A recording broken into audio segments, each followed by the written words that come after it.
1978ஆம் ஆண்டு north Carolina உயர்நிலைப் பள்ளி. ஒரு 15 வயது சிறுவன் பள்ளி கூடைப்பந்து அணியில் சேர ஆசையுடன் சென்றான். பட்டியல் வெளியிடப்பட்டது.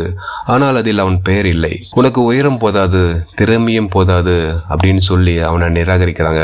வீட்டுக்கு போய் தன் அறையை பூட்டிட்டு கதறி அழுதான். அவன் பெயர் தான் மைக்கேல் ஜோர்டன்.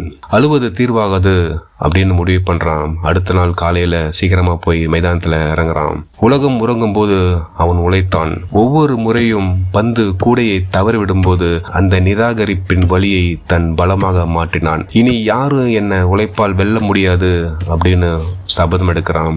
அதே சிறுவன் சில ஆண்டுகளில் உலகமே வியக்கும் வீரனாக மாறினான்.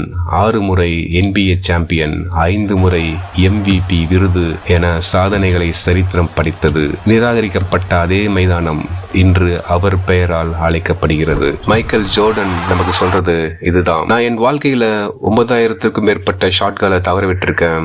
300க்கும் மேற்பட்ட போட்டிகளை தோற்றிருக்கிறேன். 26 முறை வெற்றிக்கான இறுதி வாய்ப்பை தவற விட்டிருக்கிறேன். நான் மீண்டும் மீண்டும் தோற்றேன். அதனாலதான் நான் இப்போ ஒரு வெற்றியாளனாக இருக்கிறேன். தோல்வி என்பது முடிவல்ல, அது ஒரு அனுபவம் மட்டுமே. நீங்கள் விழுவது தோல்வி அல்ல, எழுந்திருக்க மறுப்பதே உண்மையான தோல்வி.